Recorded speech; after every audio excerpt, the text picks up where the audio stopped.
Radhe Krishna, welcome to all the divine souls, devotees of Lord Shri Krishna, for yet another divine evening in the presence of Lord Shri Krishna. Today is going to be a special day with Rukmini Kalyanam in the Harikatha series, the Harikatha Saptaha Malika that we are having from Vijayshri School of Harikatha.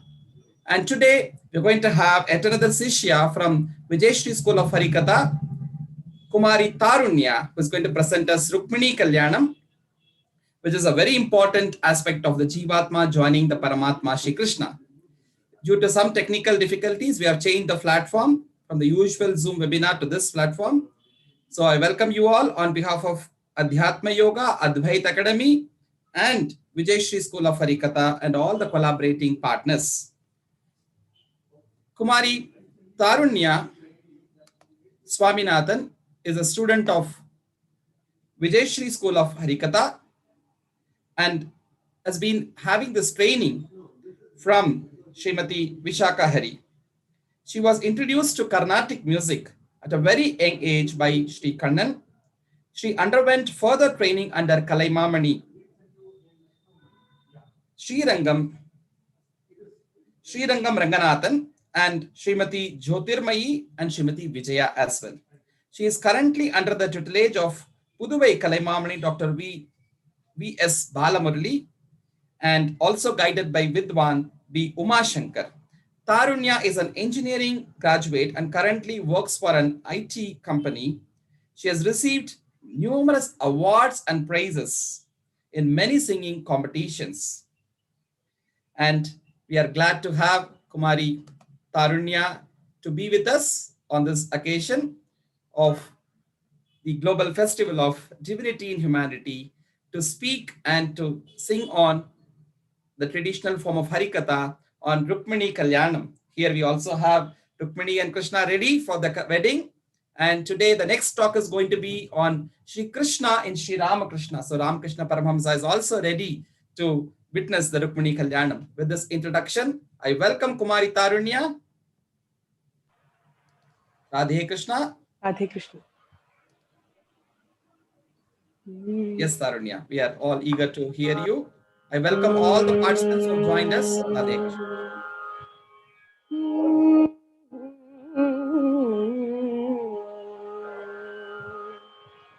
नमो नमः सद्गुरुभ्यः सद्गुरुभ्यो नमो नमः नमो नमः सद्गुरुभ्यः सद्गुरुभ्यो नमो नमः हरे रामेति कृष्णेति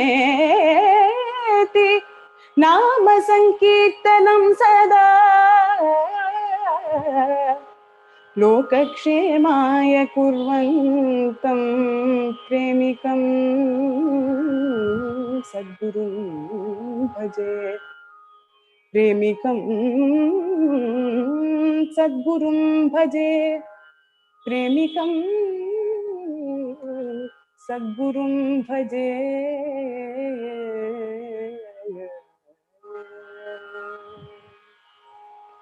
कल्याण गोपालं करुणालवालं कल्याण गोपालं करुणालवालं कल्याण गोपालं करुणालवालं कल्याण गोपालं करुणालवालं मायालङ्कृतमीढे मदन गोपालं कल्याण गोपालं करुणालवालं मायालङ्कृतमीढे मदन गोपालं कल्याण गोपालं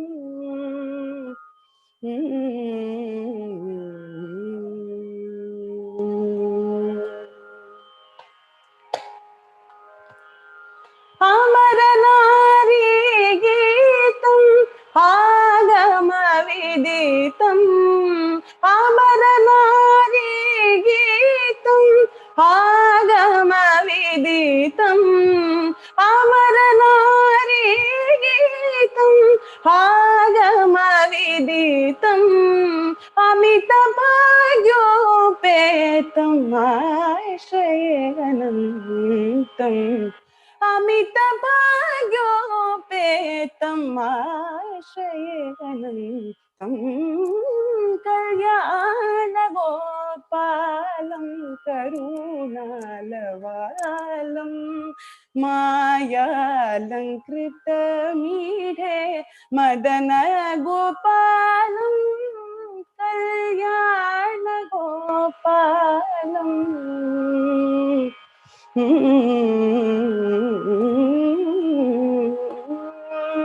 मुरली सरल गानं मुनि बृन्दादीनं मुरली सरल गानं मुनि बृन्दादीनं शरणागत पालनं शरदिन्दुवदनं शरणागत पालनं शरदिन्दुवदनं भावति मीर घन भानु भक्त कामधेनु भावति मीर घन भानु भक्त कामधेनु शिवनारायण तीर्थ शीघ्र वरदानम् शिवनारायण तीर्थ शीघ्र वरदानम् कल्याण गोपालं करुणालवालं मायालङ्कृत मीढे मदन गोपालं कल्याण गोपालं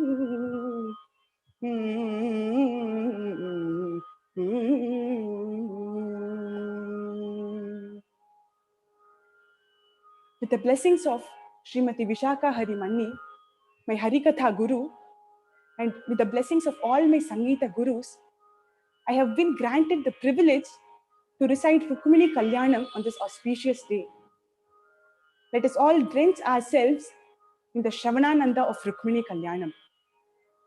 Krishna in Bhagavad Gita says, Arjuna, there is no discrimination between who can be my devotee and who cannot.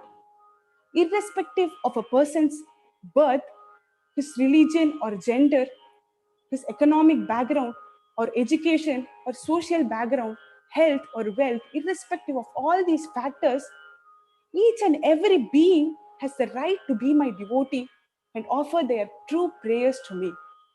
And as a proof of this, we have thousands of devotees, both in the Puranic and the historic period of India.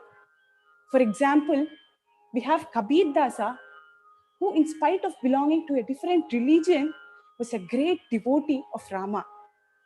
We have Mirabai. Her entire royal family was against her devotion to Krishna, but she never stopped singing the glories of Krishna. Similarly, we see Prahlada, who was an Asura by birth. His own father posed a number of obstacles in his way to Lord Vishnu. But still, this small boy never stopped chanting the names of Sriman Narayana.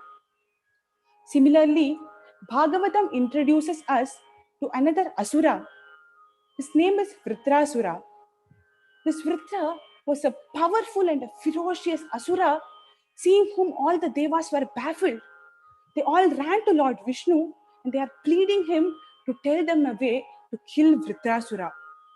But this Vritra was a great devotee.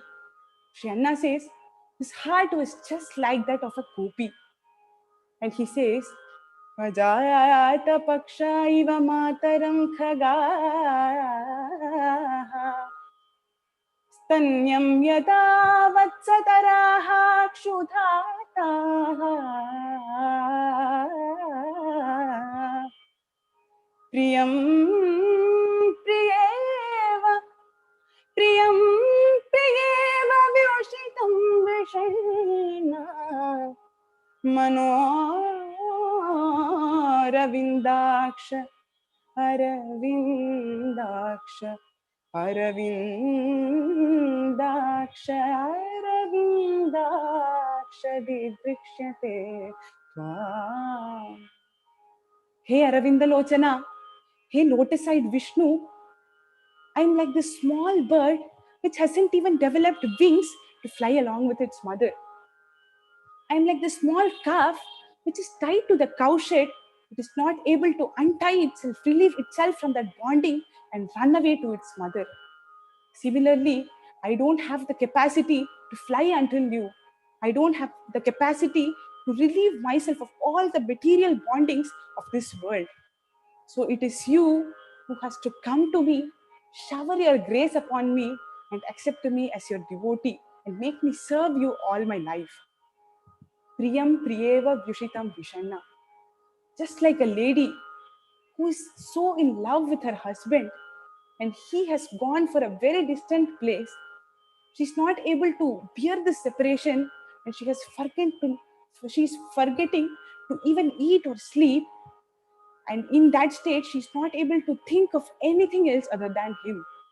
Vritra says, hey Krishna, I'm not able to think of anything else just like this lady. My eyes are throbbing just to drink the divine form of you. This is not the statement of a gopi, but an asura. Clearly, he is expressing his devotion in the form of Madhurya Bhava, which is also known as the Naika Bhava, where the devotee forgets his or her own form and assumes himself or herself to be a gopi who is madly in love with Krishna. Vritrasura was so fierce, and even he is expressing this Madhurya Bhava in his devotion. So, if an Asura can express this Madhurya Bhava and reach Krishna's feet, if an Asura can express this Naika Bhava in his devotion, then it is very obvious that the Lokanayika, Mahalakshmi, who incarnated in the exact same period of Krishna, would be interested in marrying him and serving him for all her life. So Parikshit is asking Sukha, hey Sukha Brahman, please tell me the story of how Krishna married Rukmini by Rakshasa Vidhana. Sukha starts, Rajasi Bhishma ko nama विदर्भाधिपतिर्महान् तस्य पञ्चाभवन् पुत्राः कन्यैका च वरानना रुक्म्यग्रजो रुक्मरतो रुक्मबाकुरनन्तरः रुक्मकेशो रुक्ममाली रुक्मिण्येषा स्वसा सती. Parikshit, there was a king called Bhishmaka. He was the ruler of Vidarbha Desha. And this king was a Mahan, says Sukha. Why is a Brahmagyani, a Mahatma like Sukha, calling this Bhishmaka a Mahan? What was his speciality? Our Guru gives a very beautiful explanation here. Bhishmaka was a Mahan not because he had so much wealth. It was either not because of his kingship, he was the king of Vidarbha Desha, but that was not the reason that he was a Mahan. He had 6 children, but still that was not the reason for calling Bhishmaka a Mahan.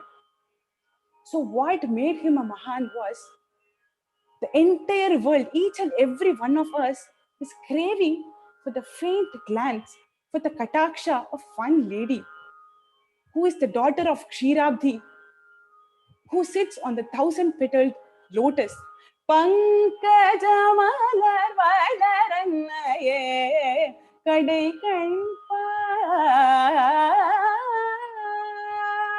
Pankajamalar valarannaye kadai kanpar. Ramadasan vanangidum Lakshmi Jaganmata Manamirangi Varamarul Mahalakshmi Jaganmata Manamirangi Varamarul Mahalakshmi Jaganmata. The mother of this entire universe, Jagannatha Mahalakshmi. That Mahalakshmi incarnated as a small baby in this Bhishmaka's house, and she is calling him her father. A person with such a great bhagya, why would he not be a Mahan? As we told earlier, Bhishmaka had 6 children, the eldest being Rukmi, followed by Rukmarata, Rukmabahu, Rukmamali, and Rukmakesha. And the last one was our Rukmini. Right from her childhood, she was a very charming and a talented princess. Bhishmaka, being a great devotee, used to organize a number of satsangas, and so many sadhus from various places used to come to his palace and recite the Bhagavad Gunas. Rukmini was so interested in all this. So pashritya mukundasya rupa vidya gunashriyaha गृहादातिः गीयमानाः तं मेने सदृशं पतिं तं मेने सदृशं पतिं. Rukmini was so interested in the satsangas, and she used to sit along with her father and keenly listened to whatever the sadhu said. Sri Anna says in his Rukmini Parinaya Grantha that one fine day, Narada came to the palace of Bhishmaka and he started narrating the stories of Krishna to Rukmini. He said, Rukmini, today I am going to tell you the story of a very mischievous boy. His name is Krishna, and whenever he speaks to someone, he'll just steal their hearts and gets whatever he wants accomplished. సమయానికి తగు మాటలాటనే సమయానికి తగు మాటలాటనే సమయానికి తగు మాటలాటనే సమయానికి తగు మాటలాటనే పా మగరిరి స సా స ద ద ప దశ చరిమ సమయానికి తగు మాటలాటనే దేవకి వసుదేవుడనే కించినట్టు సమయానికి తగు మాటలాటనే. This Krishna, he was born in a jail, in a prison to Devaki and Vasudeva. But when he was born, he didn't appear as a small baby. He appeared with all his 4 arms, the Shankha, Chakra, Gada, and Padma in each of his arms, the Pitambara tied around his waist, and looking at his awe-struck parents, he told, Mother and Father, if you are afraid that Kamsa will kill me also, take me to Gokul, drop me in Nanda Baba's house. There is a small baby girl in his house, hand over her to Kamsa. The spellbound parents of Krishna just did whatever he told. But even after going to Gokul, this boy didn't stop his mischiefs. He used to tease the gopis all the time. Gopi jana manorata musangalekane geliyu jesewa adu samayaniki tagu matalatane. He used to steal their butter. He used to break their pots. He used to tie 2 gopis' hairs, run away and laugh at them. He used to do all this. But none of the residents of Vrindavan or Gokul hated Krishna for all this. Krishna was so lovely and charming, and they were all mesmerized by his leelas. So each of the residents of Gokul loved him beyond their own lives. వనితల సదా శోకజేయుచును మృక్కజేసే పరమాత్ముడతియుగాక యశోద తనయుడంచు ముదమునను ముద్దు పెట్టనవ్వుచుండు హరి సమయానికి తగు మాటలాటనే. Once Krishna ate mud and all his friends went and complained to Yashoda. Yashoda became very angry. She said, Krishna, how many times I have warned you not to do all this? Why are you doing all these mischiefs every time? Don't lie to me. I know you ate mud. Open your mouth. I will check for myself. Krishna somehow wanted to escape from the wrath of Yashoda. So he opened his mouth, but the next moment, Yashoda was able to see the entire universe, all the 14 lokas in the small mouth of Krishna. She was not able to believe her eyes. She was flabbergasted. And the next moment, she realized that the small boy standing in front of her is the Paramatma himself. Krishna didn't want this to happen. Yashoda was about to bow to Krishna and worship him. Krishna thought, if Yashoda also starts worshipping me, who will be there to feed me when I'm hungry? Who will chase me and beat me when I break the pots? Who will tie me up when I steal butter? So what he did, he just turned to Yashoda, blinked innocently with his big cute eyes, and showed his mandahasa, his smile, to Yashoda. The next moment, Yashoda forgot everything. She forgot the 14 lokas. She forgot Paramatma. She forgot Krishna ate mud. She just took Krishna in her arms, hugged him tightly, and kissed him. Yashoda tanayudanchu mudamunanu muddu pettanavvuchundu hari samayaniki. Tyagaraja is making fun of Krishna in this song. He says, this Krishna made all the gopis worship him just to return their garments back. But see, now he doesn't want Yashoda to worship him. There is so much irony in Krishna's activities, he says funnily.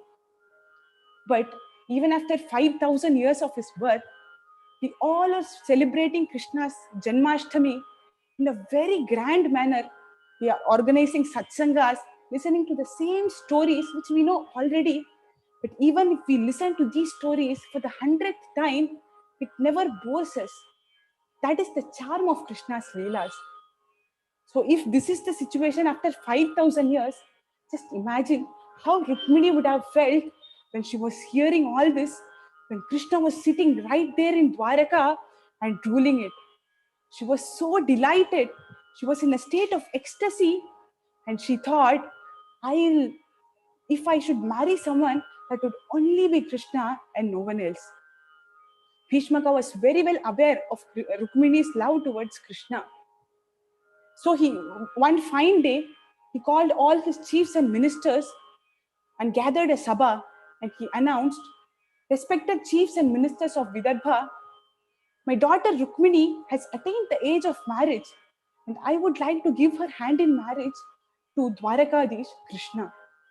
Everyone gathered there was so happy. They all exclaimed that this would be a divine pair, and they expressed their consent, except for one. And that one was Rukmi. Right from his childhood, he was never interested in any good things. He was always in bad company. He used to always roam with people like Jarasandha, Shishupala, Poundraka, all these people. Because of this influence, he started to yell at his father in front of all the ministers. He said, Father, have you lost your mind? How can you even think of giving our charming Rukmini to this Krishna? He's such a black and ugly boy. He was born in a jail. He was taming cattle all his childhood. He was a Gopala. He's a thief. How can you even think of giving our pretty and beautiful, talented Rukmini to this Gopala? See, I have a very good match for Rukmini. There is a king called Shishupala. He's the ruler of Chedi. He will be the best ever match for Rukmini. You are going to give Rukmini to Shishupala. He announced his decision. Bhishmaka didn't even want to argue with Rukmi because he was a very rude person and he will just do whatever he thinks. So he just signed that Rukmini and Shishupala will get married. But after getting to know all this, Rukmini's friend ran to Rukmini and said, Rukmini, a big disaster has happened.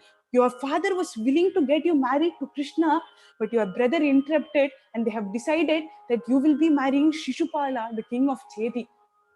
Rukmini was devastated. She started crying. She broke into tears and said, Krishna, all my life I have been dreaming that you will come one day and accept me as your wife and take me along with you. But all of these seem just to be a dream. How am I going to see you, Krishna? Sakshat Madana Koti Saundarya Rasa Petim Sakshat Madana Koti Saundarya Rasa Petim Sakshat Madana Koti सौन्दर्यवसपेटिं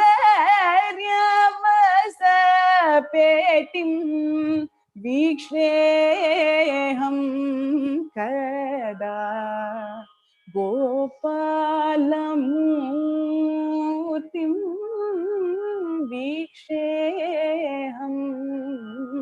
कदा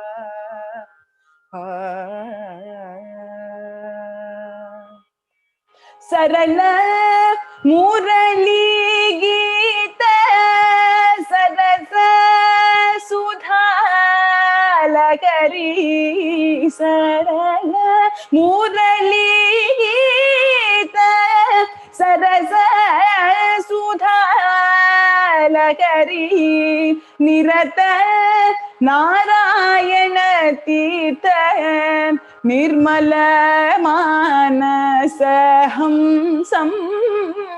वीक्षेऽहं कदा गोपालमूर्तिं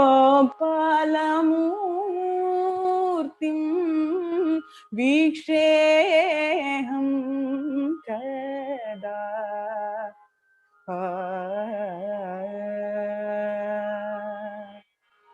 Narayana Tirtha says in this composition that even the beauty of a koti manmatas are put together and made into a person, that will not equal the beauty of Krishna. Rukmini is crying, Krishna, how am I going to see that beautiful form of you? How am I going to drink the nectar of your beautiful Venu Gita? Thus she was crying. She did not know whom to send as her messenger to Krishna and explain her situation to him. And the next moment, she was able to hear a Nama Sankirtana. She ran out and saw that a sadhu was coming in the streets of her palace. She went straight to him and started washing his feet as Pada Puja. And the sadhu noticed that Rukmini was crying bitterly. He said, Rukmini, my child, what is bothering you? These tears are not suiting your beautiful face. What is your problem? Tell me. Rukmini's friend started to speak. She said, Hey Mahatman, my friend Rukmini is in deep love with Krishna and she wants to get married to him. But her parents had decided that she will be marrying Shishupala, the king of Cheti. The sadhu immediately said, Rukmini, don't worry. You are the best ever match for Krishna. You are the best match. You are like Mahalakshmi herself. I am starting right now to Dwaraka. I'll go to Krishna, tell him about your situation and bring him along with me to Vidarbha. Don't worry, Krishna will surely accept you. After hearing his assurance, Rukmini was so happy. She immediately ran inside her palace and wrote 7 shlokas describing her love for Krishna and handed it over to that sadhu. The sadhu, he must have been a Siddha Purusha. He disappeared in Vidarbha and appeared in Dwaraka. The kings, the guards of Krishna informed Krishna about the sadhu's arrival. Krishna immediately ran to the entrance and did Pada Puja of this sadhu. He washed his feet with his lotus hands and sprinkled that water on his head. Sri Anna says in his Govinda Kathamritam, Krishnam Krishnashrayam Krishnam Krishnam Krishnashrayam Tatha Krishnam Krishnashrayam Krishnam Krishnam Krishnashrayam Bhaje. Each occurrence of Krishna in this shloka has a different meaning. Krishna also refers to Draupadi. It also refers to Arjuna, to Yamuna, and to Vedavyasa. Krishna also means a black complexioned boy, an attractive person, the Paramatma and the Paramananda Swarupa. Sri Anna says, I bow down to Krishna, who was the shelter for Draupadi, who guided Arjuna, who was worshipped by Yamuna, and who was praised by Vyasa. I bow down to Krishna, who is this black little boy, who is an attractive person, who attracts each and every soul in this universe, who is the Paramatma and the Paramananda Swarupa. Such great is the glory of Krishna, but all this glory didn't stop him for a moment from washing the feet of this sadhu and sprinkling that water over his head. So Krishna is teaching all of us that however great we are, or whichever great position we are in, we should always be humble and show our respect to others. That is why, till this day, Krishna is being worshipped as Krishnam Vande Jagadguru. So this Jagadguru took the sadhu inside his palace and inquired about the reason for his arrival. The sadhu said, Krishna, I have a very confidential information, a letter from the princess of Vidarbha, Rajkumari Rukmini. Krishna asked the sadhu to read that out for him. And the sadhu started reading it out just like how Rukmini herself would have read it in front of Krishna. Shrutva gunan bhuvana sundara Bhuvana Sundara Bhuvana Sundara Sundara Sundara Bhuvana Sundara Bhuvana Sundara Bhuvana Sundara Sundara Shrutva Gunan Bhuvana Sundara Shrinvadam Te Nirvishya Karna Vivaraihi Harato Gataham Rupam Drisham Drishimatam Akhilatalavam Tvai Achyuta Achyuta Tvai Achyuta Visati Chittama Patrapam Achyuta Visati Chittama Patrapam.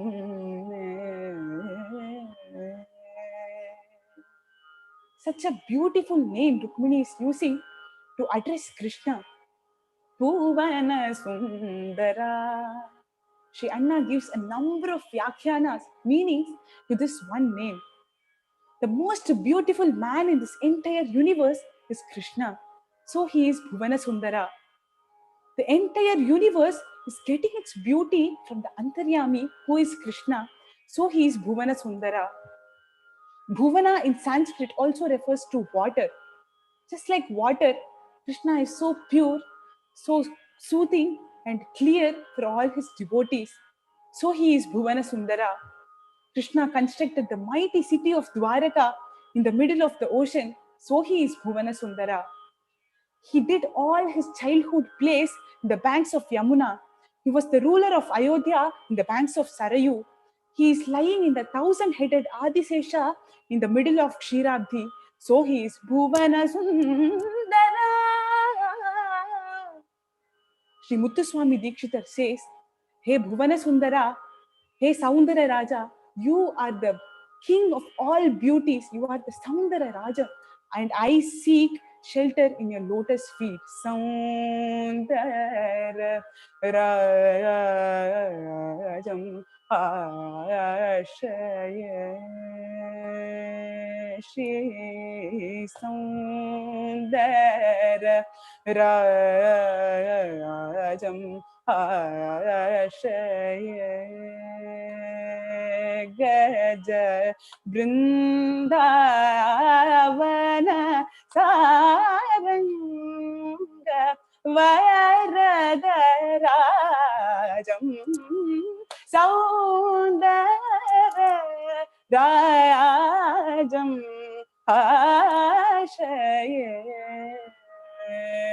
Gaja Brindavana Taranga Varadarajam Saundararajam Ashraye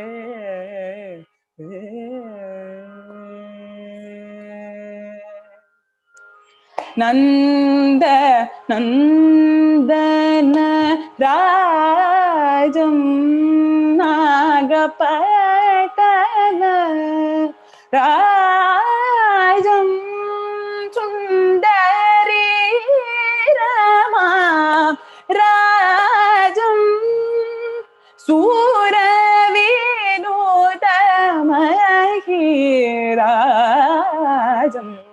Mandasmithamukambujam Mandaradhara Karambujam Mandasmithamukambujam Mandaradhara Karambujam Nandakaranayanambujam Sundaratara Padambujam Saundara Rajam Ashaya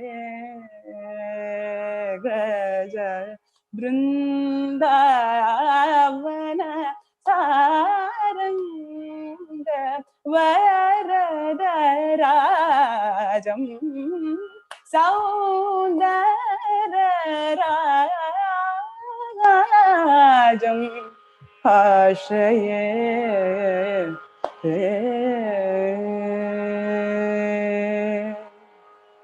In this Kriti, Muthuswami Dikshitar is comparing each and every anga of Krishna to a lotus. His eyes, his feet, his hands, his face, everything is similar to a lotus, so soft and tender and soothing for all his devotees. But when it comes to his enemies, Rukmini says he is like the Narasimhasura. He becomes the lion of men and destroys everyone. So Rukmini starts her letter. Hey Bhuvana Sundara, I have been listening to all your great qualities, your Sadgunas, since my childhood. Just listening to your story makes all my sorrows vanish. Your beautiful form is a treat to the eyes. Hey Achyuta, you are known to never let down whoever surrenders to you. I have chosen you as my husband and I have completely surrendered myself on your feet. But my parents have decided that I will be marrying Shishupala, the king of Cheti, and the wedding is tomorrow. But there is a custom in my family that the new bride has to go to the Devi temple, which is located in the outskirts of the city, and offer her prayers to the goddess there. Hey, Narasimha, I request you to come along with your army, crush all the mighty forces who will be gathered there, and take me along with you, just like a lion taking away its possession. And if you don't come, I will not marry this Shishupala. Even if I have to wait for 100 births, I will wait just to attain your lotus feet. Rukmini is not concluding, it's yours sincerely. She's concluding, sincerely, your Rukmini. And that is where Sharanagati lies. Krishna was very happy after seeing the Sharanagati, the complete surrender of Rukmini. He didn't wait for a moment. He immediately called his charioteer, and the Ratha was already ready. Krishna and the sadhu immediately set out towards Vidarbha. Balrama understood the situation, gathered all the armies of Dwaraka, and he also started towards Vidarbha. All of them reached Vidarbha the next day. Bhishmaka welcomed Krishna and Balrama warmly to witness the grand ceremony of his daughter's marriage. Swagatam, Swagatam, Swagatam, Krishna. Swagatam, Swagatam, Swagatam, Krishna. Sharanagata Paripalaya, Sharanagata Paripalaya, Sharanagata Paripalaya, Karunakara Krishna, Kaustubha Bhushana, Kanakambara Krishna, Kaustubha Bhushana, Kanakambara Krishna, Kaliya Nathana, Kaliya Nathana, Kaliya Nathana, Kamala Priya Krishna, Vrindavana Sanchara Nandatmaja Krishna, Brahmadi Surapujita, Brahmadi Surapujita, Brahmadi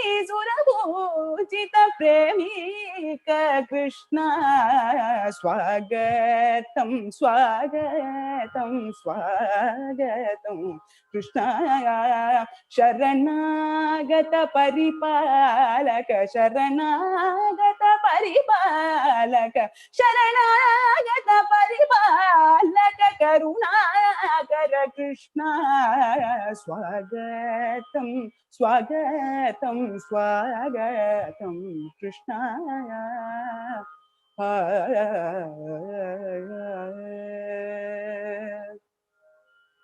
After getting to know the arrival of Krishna and Balrama, the entire city of Vidarbha, all the citizens, were extremely happy. And for the entire day, the only prayer in Vidarbha was that Rukmini should marry Krishna and her marriage should not happen with Shishupala. That was their only wish. And here, Shishupala was dressed nicely, made to sit on a decorated horse and taken out for Bharat.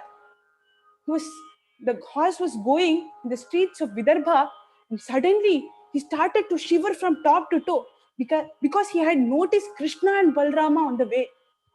He immediately after the Bharat was over, he ran to Jarasandha and said, Jarasandha, I'm so afraid Krishna and Balrama have come. I'm so afraid that he might carry away Rukmini. It is your duty to take care that my marriage with Rukmini happens without any obstacle. Jarasandha told. Shishupala, you calm down first. And you just keep watching. I'll take care of everything. You just keep watching and everything will be fine. Everything is going to be fine. But not for this Shishupala, for our Rukmini. But here Rukmini, she was crying in her palace. She was waiting for the arrival of either the sadhu or Krishna. But she was not able to see anyone. She didn't get any information either. So she was just crying and crying. And suddenly, she saw the sadhu coming at a distance with a very big smile in his face. She immediately ran to that sadhu, fell at his feet, and the sadhu said, Rukmini, your lord has come to Vidarbha to take you along with him. Rukmini was extremely happy. Her happiness knew no bounds.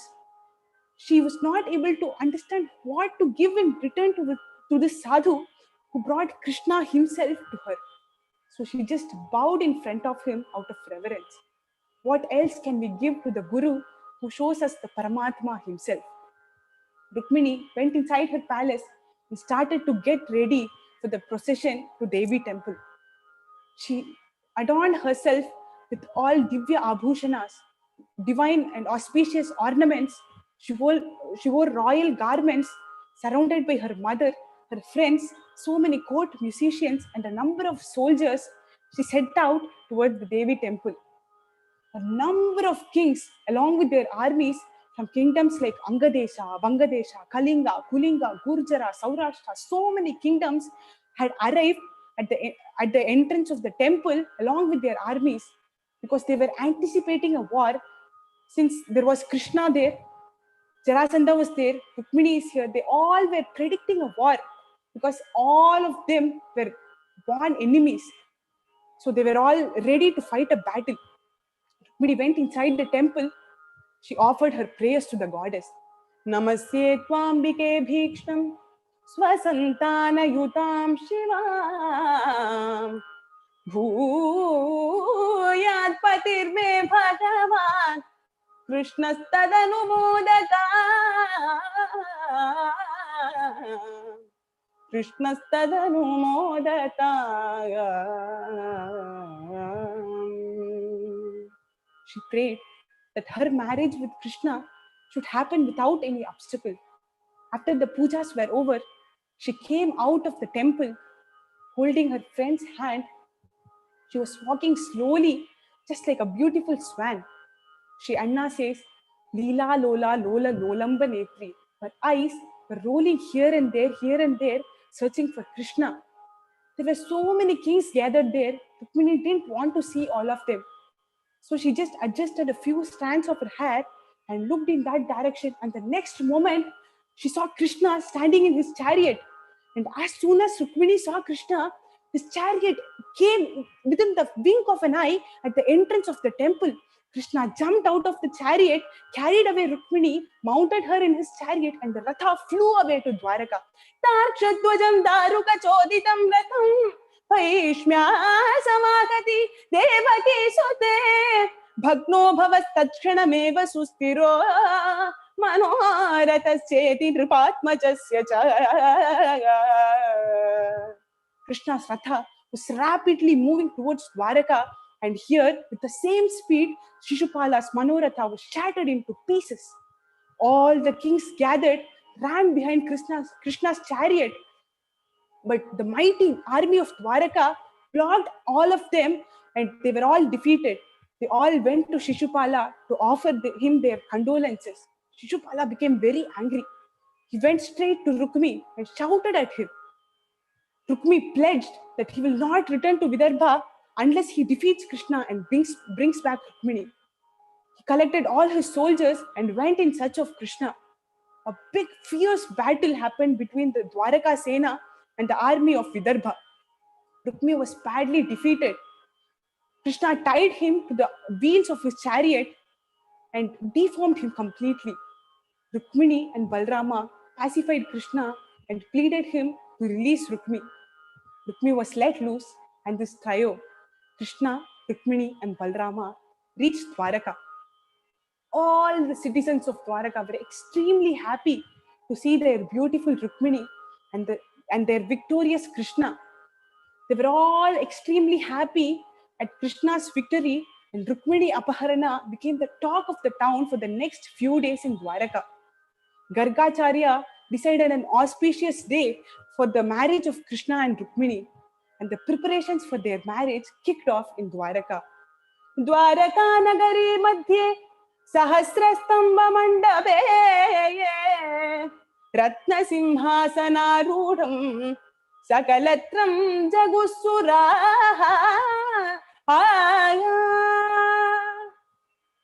All the devas had arrived at Dwaraka to witness the grand ceremony of Krishna and Rukmini's marriage. The Devashilpi Vishwakarma himself constructed a 1,000-pillared mandapa, a wedding hall for the grand occasion. All the guests were made to sit on Ratna Simhasanas.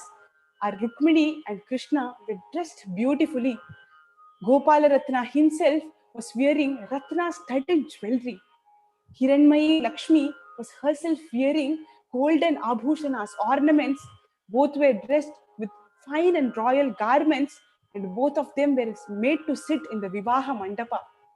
Gargacharya, the Kulaguru of Krishna, presided over all the marriage rituals, and starting from Saptapati, Lajahomam was performed. Mangalya dastu mama mangala devataya, says Adi Shankara. Krishna did Mangalya Dharanam to the Mangala Devata herself, who is Rukmini. Sri Narayana Tirtha is inviting all of us to see and enjoy the grand ceremony of Krishna and Rukmini's marriage in all our hearts. Alokaye Rukmini Kalyana Gopalam. Alokaye Rukmini Kalyana Gopalam. Neelamekha Nibhakaram Balarga Samana Chelam. Neelamekha Nibhakaram Balarga Samana Chelam. Neelambaranujam Kopabalakam Neelalakantam. Alokaye Rukmini Kalyana Gopalam. Dwarakapura Mandape Dwadashaditya Saldibhe. Dwarakapura Mandape Dwadashaditya Saldibhe. Bhuri Ratna Simhasane Bhusuragane Virasane Sukasinam Vishwamangaladayinam Dhirayogi Samsevanam Devaki Vasudevasunam. Alokaye Rukmini Kalyana Gopalam. Chandranana Bhaishmi Bhama Jambavati Satya. Chandranana Bhaishmi Bhama Jambavati Satya Vitravinda Bhadra Lakshmana Kalindi Nayakam. Nandanandanam Ashrita Vrinda Vrindaraka Valdyam. Nandanandanam Ashrita Vrinda Vrindaraka Valdyam. Nalnida Narayana Tirthanandadam Anandakandam. Alokaye Rukmini Kalyana Gopalam. Thus, the grand marriage of Krishna and Rukmini was completed, and our Gopala Ratna, along with Rukmini, was shining as Rukmini Kalyana Gopala. Rukmini Kalyanam itself is showing the Sharanagati Tattva. Rukmini represents the Jiva, and the Panchendriyas are being represented by the 5 brothers of Rukmini. Due to the influence of these Panchendriyas, the Jiva is not able to reach Krishna's feet. But if the Jiva has an infinite love and devotion towards Krishna, Krishna will send a Guru who came in the form of this Sadhu. This Guru paves a way between the Lord and us Jivatmas. Guided by the Guru, the Jiva reaches Krishna and becomes one with the Paramatma. Krishna, who is Bhavati Mera Ghana Bhanu. Bhavatimira Ghana Bhanu, the one who destroys all the darkness of Bhavasagara.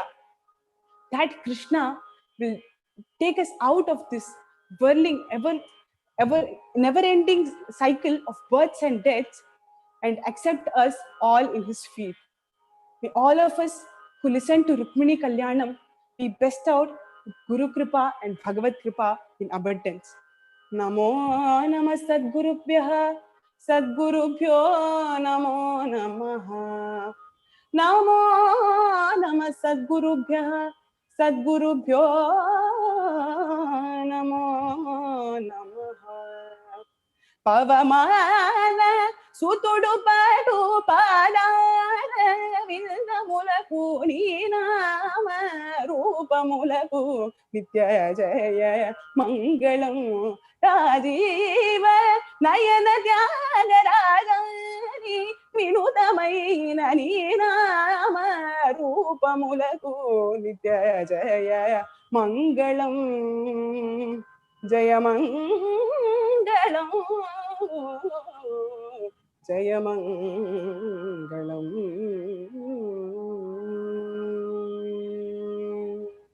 Adhik Radhe Krishna, Tarunya, it was a divine delight to hear you sing the glories of Lord Shri Krishna in the episode of Rukmini Kalyanam. And not just you narrated the story and brought us the direct picturization of what happened through your beautiful narration and the singing of apt songs, may it be from Krishna Lila Tarangini of Nadita or from Govinda Shatakam of Shri Anna and all, but also the tattva of the Rukmini Kalyanam, that Rukmini is a Jivatma who is in trouble with the Panchendriyas, the five brothers of her, and then the Brahmana who takes a Sandesha as the Guru, the Mahatma who connects Jivatma with Paramatma Shri Krishna. The beautiful way that you brought in the story with the philosophy also involved is something wonderful and parallel. And once again, we, on behalf of Adhyatma Yoga and Advait Academy, thank you, Kumari Tarunya, for this excellent divine presentation in the traditional art form of Harikatha, along with music and the discourse. So it's a musical discourse that we could hear from you. And thanks to the Guru, Srimati Vishaka Hari, who had brought us all the Sishyas in the Sishya series from Vijay Shri School of Harikatha. My special thanks to Srimati Nirmala, who had been a great support for this whole festival. Even today, when we had a technical difficulty from the Zoom webinar, I just now got a message that it happened. At the same time, there was a crash in the Zoom platform, with which almost many people across the globe at the same time had this suffering. And even the webinar platform for Adhyatma Yoga also, when we immediately tried an alternative mechanism, it did not work. But it worked with Nirmala ji, it worked for Vijay Shri School of Harikatha. That shows Krishna's grace, that he didn't want to compromise. I was thinking even maybe we would be canceling the session today because of these technicalities. But Krishna wants it, Ramakrishna wants it, so it had happened. And we are so thankful that quickly you all could adapt to the change of the link and also joined us. So once again, thank you all so much. Radhe Krishna.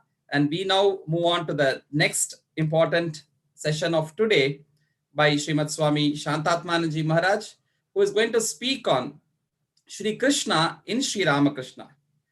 And whenever we have read Shri Ramakrishna Paramahamsa's Gospel of Shri Ramakrishna or his life, the great master, Ramakrishna Kathamrita, as well as Ramakrishna Leela Prasanga, we see the influence of Shri Krishna very much there in Shri Ramakrishna. So there is no Ramakrishna without Shri Krishna and without Rama. In fact, towards the end of his life, Shri Guru Maharaj Ramakrishna Paramahamsa himself says that he who was Rama and he who was Krishna is there as Shri Ramakrishna. So in Ramakrishna, we can see the aspect of him being a devotee of Shri Krishna, and also him as Shri Krishna himself. He had the Krishna Bhava, he had the Gopi Bhava. So all those different things that in Shri Ramakrishna's life and message, he also brought Krishna's teachings from the Bhagavatam as well as Srimad Bhagavad Gita very much through his life and teachings. So all those aspects, it's itself a very vast subject. So when I thought of this, so who could do justice to this? When I was thinking of it, I couldn't think anybody else other than Srimad Swami Shantatmanaji Maharaj, who is present with us today. Swamiji is the Secretary of Ramakrishna Mission at New Delhi and a great scholar of Vedanta as well as Sri Ramakrishna Vivekananda literature, and a very great senior in all the rituals, the traditions of our Sanatana Dharma, that any Ramakrishna missions elaborate rituals. It could be a Kumbhabhishekam of a new center or the Chandi Homa or the Durga Puja. It will all be happening under the guidance of Srimad Swami Shantatmanaji Maharaj, who is currently the head of Ramakrishna Mission at Delhi for more than a decade. Before that, for around 3 decades, he was one of the main administrator, especially in the finance side and the funding side at the headquarters at Belur Math, where he was renowned to be a great, able administrator. Under his guidance, a lot of new NGOs like the Sharda Seva Sangha, involving hundreds of women volunteers, also got started under the guidance of Ramakrishna Mission. And after he moved and taken over as the leader of the Delhi Ramakrishna Mission, he took special interest in the value education, especially, and had developed wonderful modules for teachers, students. And there are many, even in Karnataka and Bangalore, I see in many places that is implemented by a wonderful team. And he had been working closely with the government also for all this syllabus framing and structuring for the value education. A lot of television programs on the teachings of Swami Vivekananda, which Swamiji has directed and guided. So a lot to say about him. Only the session already we are delayed a lot, and Swamiji is Shantatmanaji, so he has been waiting with patience with Shantam, though it got delayed because of the technical change that we could do. So I know, Swamiji with all his patience will accept our apologies and for the delay. And I now, on behalf of Adhyatma Yoga Advaita Academy and all devotees here, welcome with Sashtanga Pranams to Srimad Swami Shantatmanaji Maharaj. He has been a personal mentor for me whenever I have sought out his guidance. Ever since I got into his presence, he had been always taking me to be kind of a brother, and always he had been showering that blessing. So with humble pranams, Jai Ram Krishna. Om Stapakaya cha Dharmasya Sarvadharmasvarupine Avatara Varishthaya Ramakrishnaya Te Namaha Jananim Sharadam Devim Ramakrishnam Jagadgurum Padapadme Tayosritva Pranamami Muhurmuhu Namasri Itirajaya Vivekananda Suraye Satchitsukasvarupaya Swamine Tapaharini Mukam Karoti Vachalam Pangum Langhayate Girim Yatkripa Tamaham Mande Paramananda Madhavam Krishnaya Vasudevaya Devaki Nandanaya cha Nandakopa Kumaraya Govindaya Namo Namaha. Our very, very dear Subramaniam and other friends, devotees and associates connected with the Adhyatma Yoga as well as Advaita Academy. I'm really delighted to be part of this beautiful satsang. Although our Subramaniam ji was talking about the delay, it also gave me an opportunity to listen for some time to this beautiful discourse on Rukmani Kalyanam, how that person could sing with equal facility and also explain. It's very difficult, particularly to sing Carnatic classical and also to explain. So normally people sit and then they have harmonium and other support. But here this wonderful devoted lady was standing probably, and it was so nice to hear. So I've been given too vast a topic. It will not be possible to do full justice. But then, see, the beauty of the Lord's words are such, whichever way you taste it, it will be delightful. Sri Ramakrishna used to say, Misri, that is karkand, sugar candy. You eat it straight, you eat it in a bent way or any fashion, whichever way you taste it, it would sweet. It would taste sweet. In the same way, Sri Krishna, who is one of the sweetest of incarnations for the matter, ever charming, ever the occupier of the hearts of devotees, and Sri Ramakrishna, who also was equally charming, but in a very different sense. So, any discussions about them are extremely, extremely wonderful. And so let us take it like that. It's going to be a real satsanga for us for the next 45 minutes or 1 hour, whatever is the time available to us. So let us spend it in such a way so that, we go back fully enriched, remembering again and again Sri Krishna as well as Sri Ramakrishna, so that our spiritual life becomes, more and more meaningful and purposeful.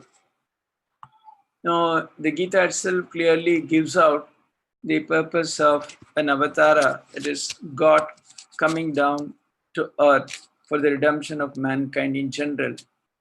It says, Yada yada hi dharmasya glanir bhavati bharata abhyuttanam adharmasya tadatmanam sijamiham paritranaya sadhunam vinashaya cha dushkritam dharma samsthapanarthaya sambhavami yuge yuge.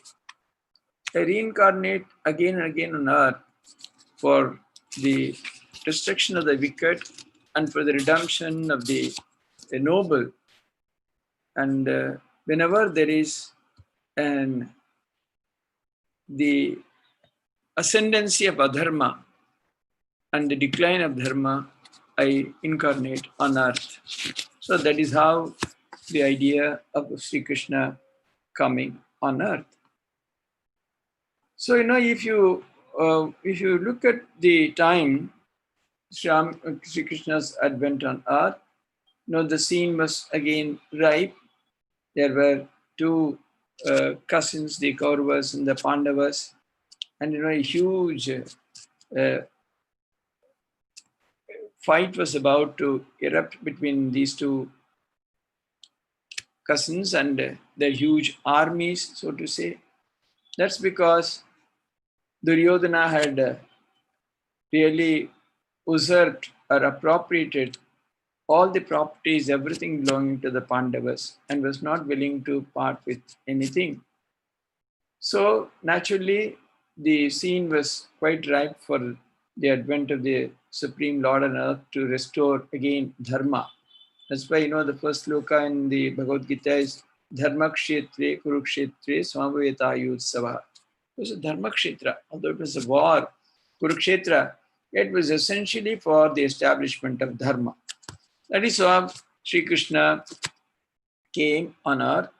So it was, had a very, very special purpose. So we all know how the mystery unfolded, how the ever-charming Sri Krishna restored, the idea of dharma. He had to fight externally. He had to kill some of the demons himself, also participate in a big way in the main war. It's the war of Mahabharata that ultimately re-established dharma on earth.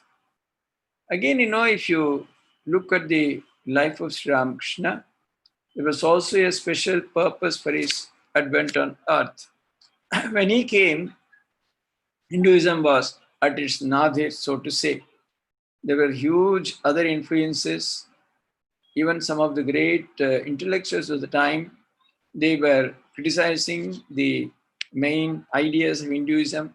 They were trying to interpolate many Christian ideas into it.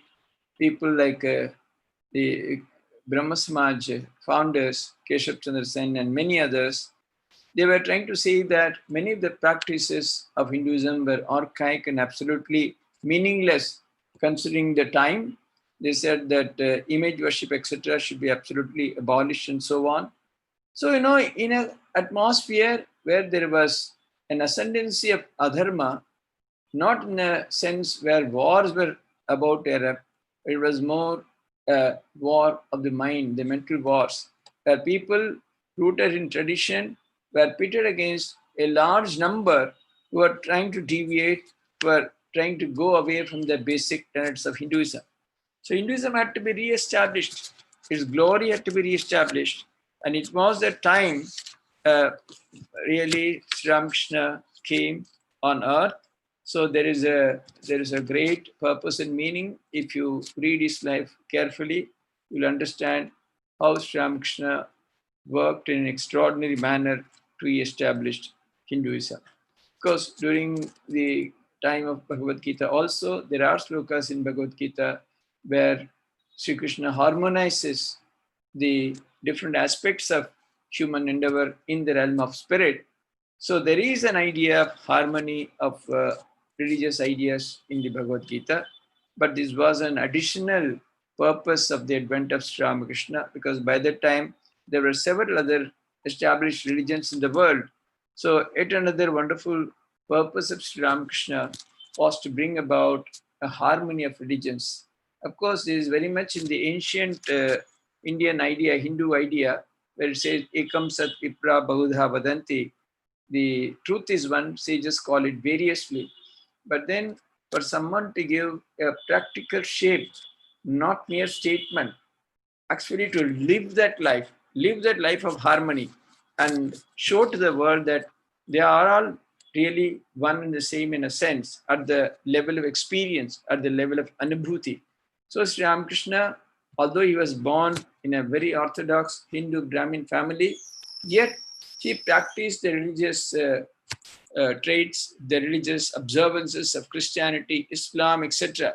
But his practice was such that when you take up that, you would completely exclude even the minutest idea related to Hinduism. Be completely free from those influences and place himself as a true Christian or a true follower of Islam, and then realize the truths of the religion from that standpoint. That's why Sri Ramakrishna's life is very, very extraordinary. Actually, as days go by, people realize more and more how extraordinary, how relevant is the life of Sri Ramakrishna in the modern time. Because, when people are in general moving away from religion itself, what to speak of religious harmony, someone like Sri Ramakrishna, who proved to the entire humanity that all religions at the highest level, they meet at the same point, or in essence, their spiritual experiences at the highest level lead humanity to the same place or to the same goal. So that's, of course, a totally different topic. That was also another extraordinary purpose which Sri Ramakrishna accomplished. Now, coming to this Sri Ramakrishna Avatara itself, just as Sri Krishna had Arjuna as one of his very favorite and famous disciples, Sri Ramakrishna also had Narendranath, who was also his Dharak and Vahak. He was the messenger and he was the carrier of his wonderful sandesh or message. So, but this Vivekananda, who was born as Narendranath, was a very difficult customer. He was so full of rational ideas. He was himself a member of Brahma Samaj. Somehow, by sheer accident, he came to Sri Ramakrishna, because whenever Sri Ramakrishna used to go to Calcutta, they would always be singing of kirtans, etc., and they would look for a good singer. When no one else was available during one of his visits to one of the Calcutta devotees, someone suggested to Narendranath, why don't you go and sing there? So he came and sang, and that's how he came to meet Sri Ramakrishna first. Because Narendranath himself was deeply possessed by the idea whether God really existed. So he went and met most of the famous people of that time. None could really satisfy him, give a satisfactory answer about the existence of God. Finally, he met Sri Ramakrishna, and Sri Ramakrishna at the very first meeting itself told him that, yes, God really exists. I've seen him. Not only that, I can show him to you. I see him more clearly than I see you. So imagine Narendranath's surprise. He was stunned. And then began a close association for the next 5.5 years or so. And that is how Narendranath was slowly, tutored, mentored, and given a proper direction. But no, Narendranath's rational mind would often put Sri Ramakrishna to test. He had tested him in various ways. Finally, when Sri Ramakrishna was about to exit this world, he was lying on his bed. He had been afflicted by cancer of the throat. The disease had become really aggravated, and he was just maybe at the really fag end of his life. In another 2-3 days, he was to exit probably. At that time, Narendranath was also serving him along with other disciples of Sri Ramakrishna. Suddenly a thought crossed his mind.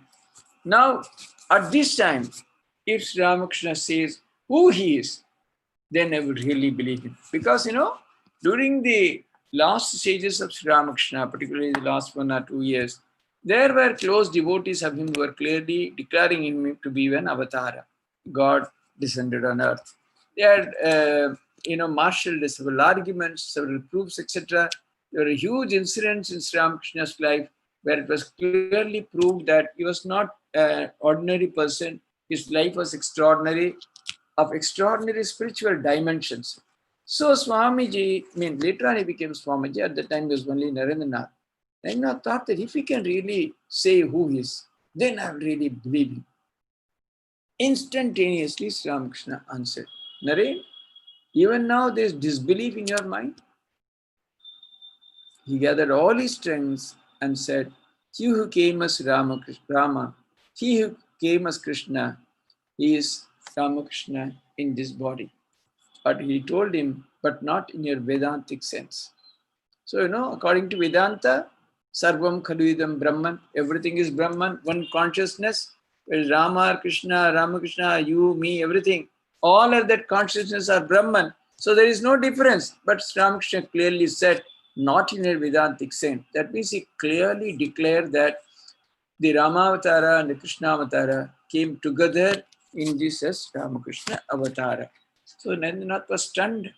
So naturally, how could he believe? Because he himself had given this test, and Sri Ramakrishna simply passed it in a remarkable fashion. So that is how one of the very staunch evidences that are marshaled in favor of Sri Ramakrishna's avatarhood is his own declaration, just at the fag end of our life. You see, this is where, as one of our great Swamis said, this is where the extraordinariness of an avatara or a God conscious person, someone who's immersed in God all the time, that's the difference between him and others. Normally, many of us can talk of God, we may worship, we may do japa, meditation, etc. But when someone is at his deathbed, when life was just ebbing out, he had become virtually skin and bone. He had virtually stopped eating for months. He was only having a little suji payas. That was all he could take. At that time, this level of God consciousness, that's what makes him extraordinary. Ultimately, whatever we may believe about Sri Ramakrishna, the fact that his God consciousness was something extraordinary, that is borne out by several incidents in his life. So, this was one of the extraordinary declarations of Sri Ramakrishna. So, coming back, Sri Ramakrishna, Krishna had to fight many demons, etc., restore dharma. Sri Ramakrishna, actually, he demonstrated the idea of internal fight, how one has to fight against one's own, these negative samskaras, negative influences, negative feelings, apavitrita, etc. And, progress in our Godward journey. That was Sri Ramakrishna's, fight that way. He came to restore the human's faith in God, how it is impossible to, live in this world without striving for that ultimate purpose of life. So, because at that time, the idea of image worship, etc., was being so severely criticized, he virtually started his journey with image worship and went on to prove that he could reach the acme of the highest of spiritual heights, namely the Advaita Anubhuti. He was immersed in Nirvikripa Samadhi for practically 9 months. And so, he really showed that one might begin anywhere. In fact, he gave so much emphasis to the worship of personal God, Ishta Devata, in a form that is most adorable and so on. And he also showed that it's possible to reach the highest level of non-dual consciousness. So, if you say that in his life, there are numerous instances of comparison where he exhibited the qualities of Sri Krishna, where there were clear revelations of his incarnation of Krishna in Ramakrishna. Actually, the spiritual life itself rests on bhava. It begins with entry into the transcendental world or the transcendental realm.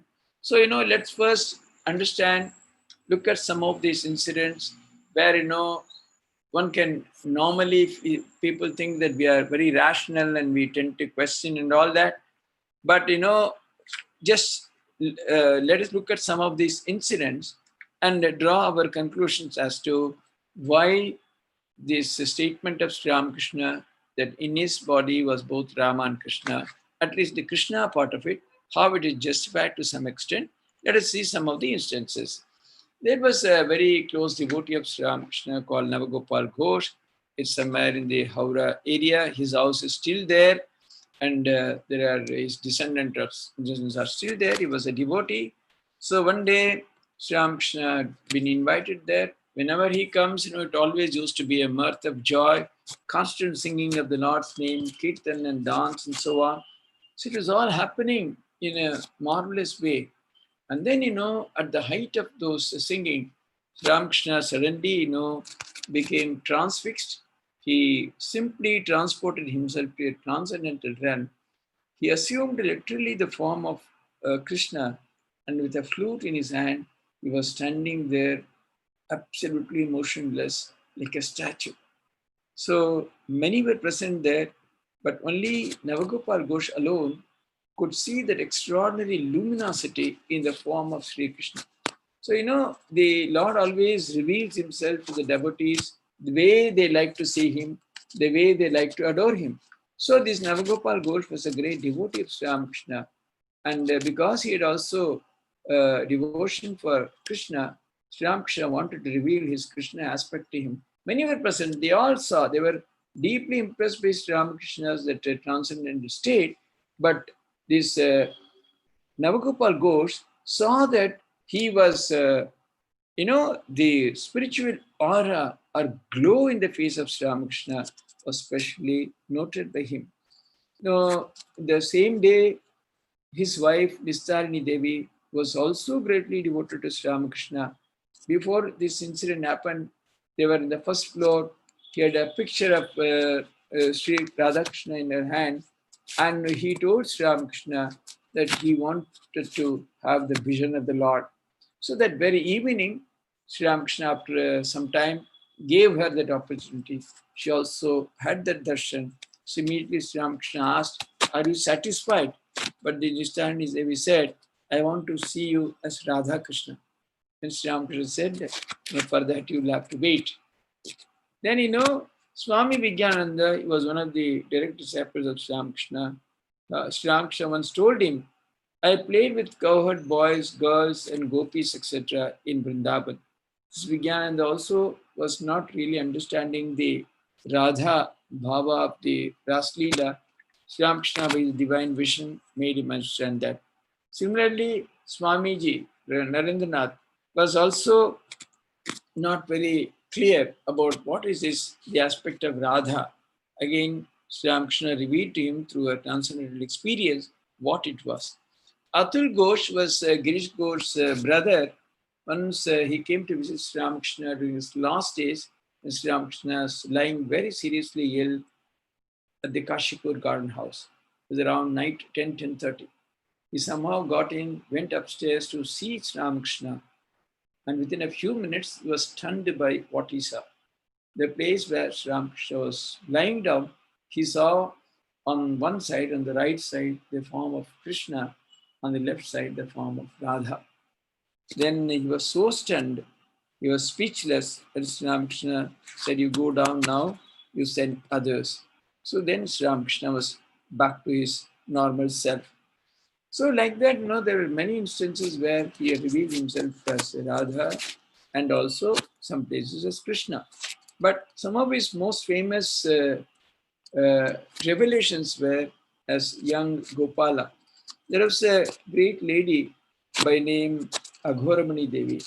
Later on, because of her extraordinary devotion to this baby Krishna or Gopala, she came to be addressed as Gopalerma, the mother of Gopal, in the later life.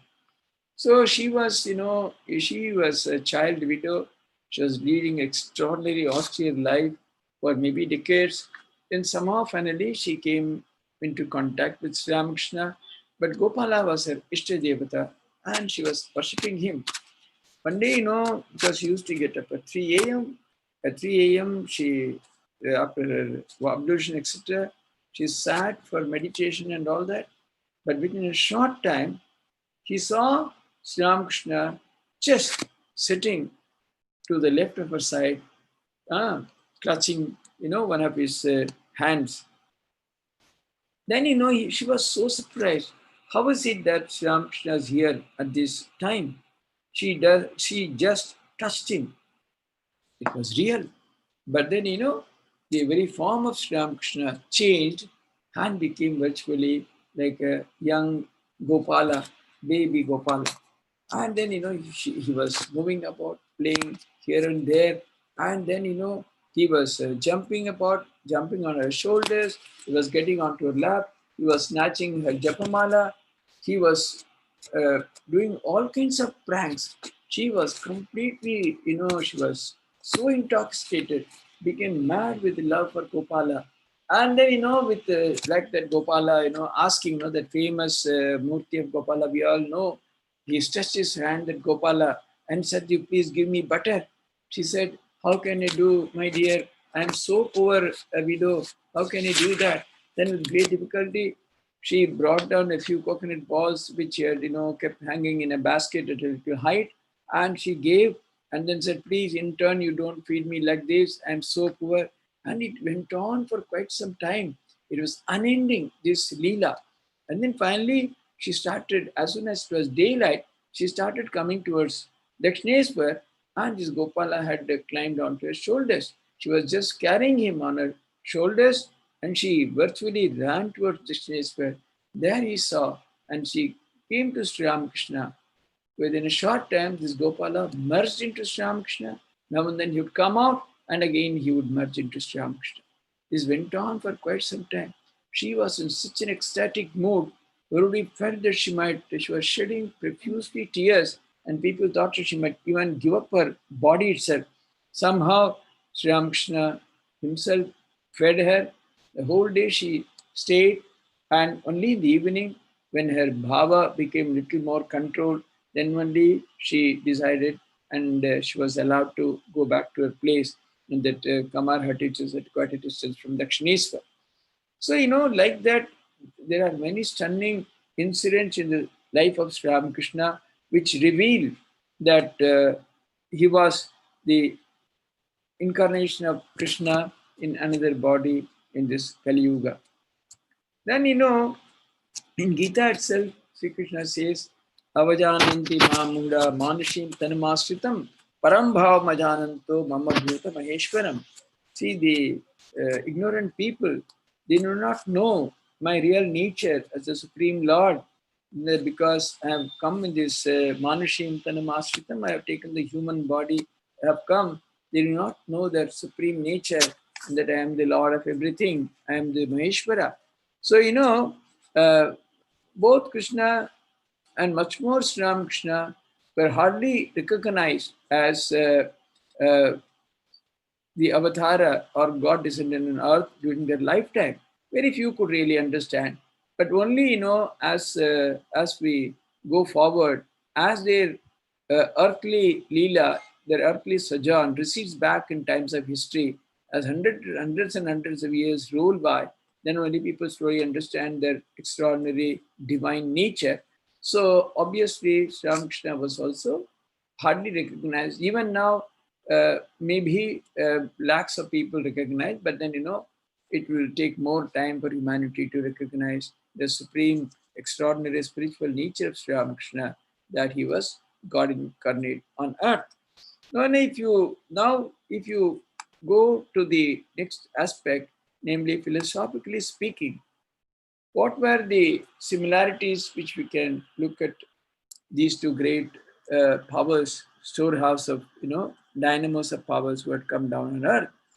So, as Sri Krishna used to say, he also, first of all, he talks of those people who are mudas, who could not recognize. Then he talks of one type of people who only recognize the form adored by them.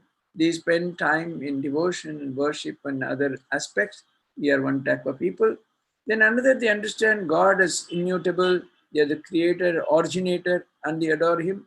But then the highest are who recognize him as all-inclusive, the creator, the originator, and they see him as the one, the distinct, and the immanent, as the all pervading in the kind of that supreme consciousness. That idea is also there, and they see him distinctly as the avatara, as the God that is worshipped, and also as immanent, as pervading in and through the entire humanity.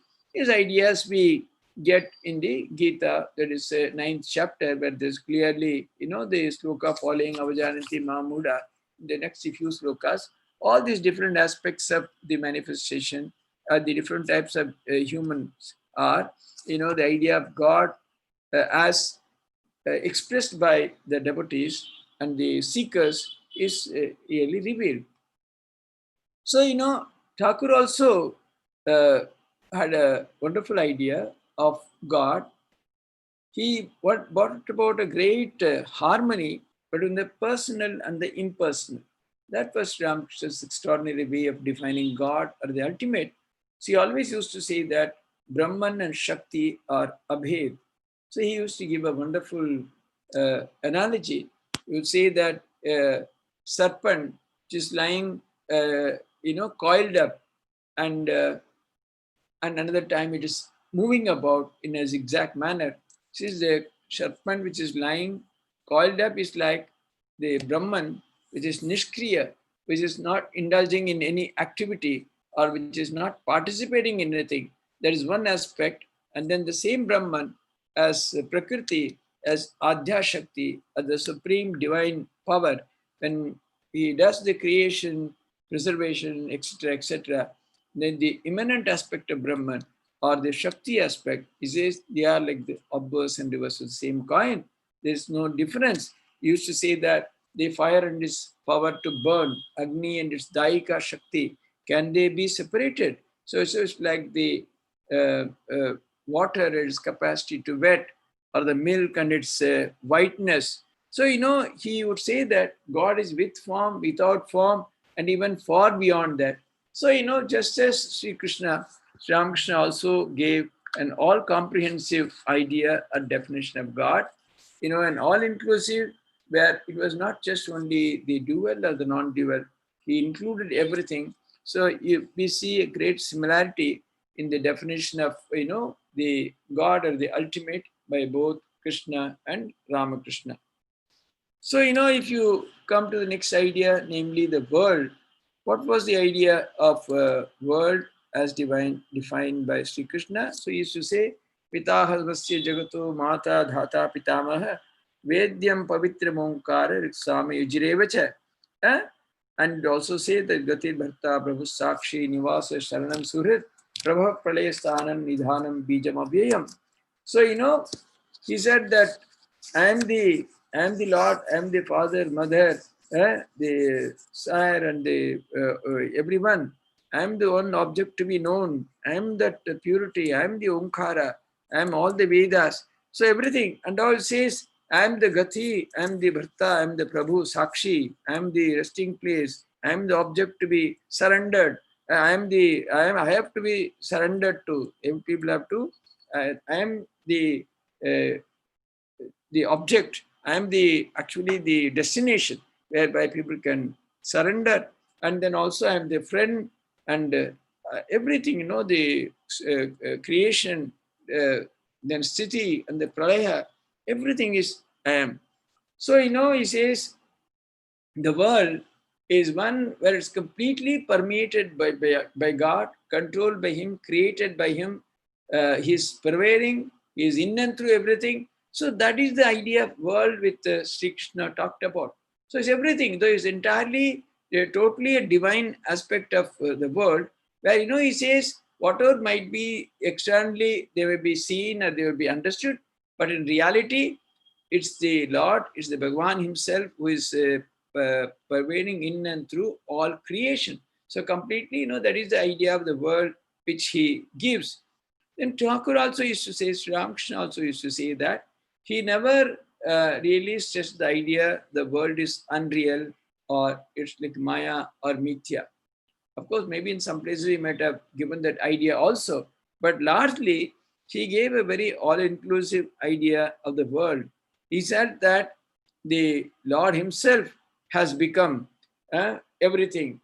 Again and again he used to say that, after his realization, that's what happens. He was in the same place before, but after his ultimate realization, he said that, I could clearly see that Chaitanya, consciousness, is in and through everything. He would say that as if the consciousness is peeping out of pillowcases. They are peeping out like that means the externally for the normal observance, the world looks like that. But in and through that, he could clearly perceive the prevalence or the domination of Chaitanya or consciousness. This is why they use a very nice term that Otaprata, in and through all that. So, so everywhere, wherever he went, he went to Calcutta, he saw a person of impure character or lady standing somewhere. He clearly could see that, Mother, you want to show me your form this way. That was his reaction. He never felt otherwise. So, in and through all that, that was his experience. And there are wonderful instances in his life where he clearly saw the manifestation of consciousness. Once he was Dakshineswar was walking, suddenly he found that he could not walk on the grass. The blade of grass was throbbing with consciousness. He said that it's not possible for me to walk. Then again, another instance, he was standing on the bank of the Ganges, on the Ganga, in the center of the Ganga, in mid Ganga, on a boat. 3 boatmen were fighting, and one landed a heavy blow in the back of their, and Sri Ramakrishna simply shrieked in pain.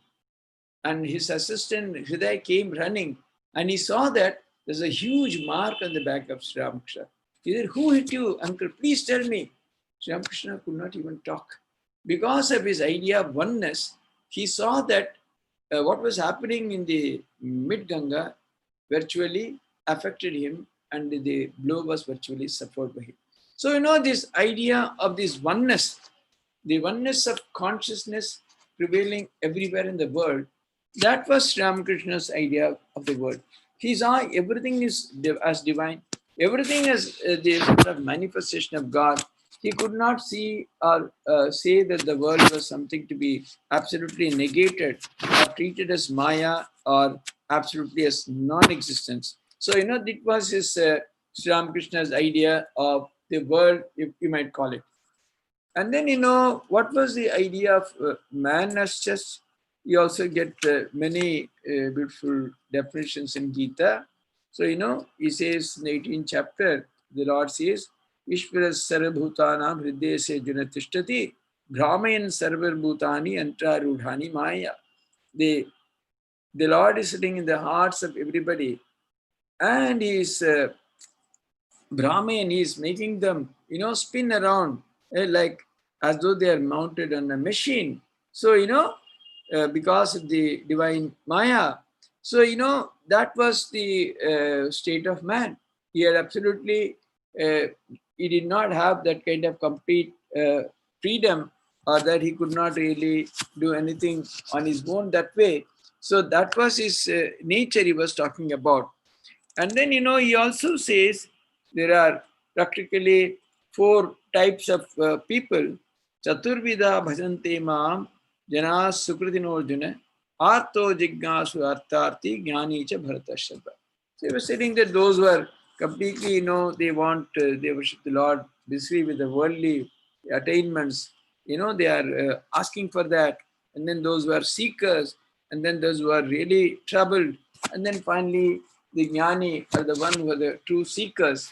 Sri Ramakrishna also used to say that God is, of course, everywhere, but then he is specially recognizable in man.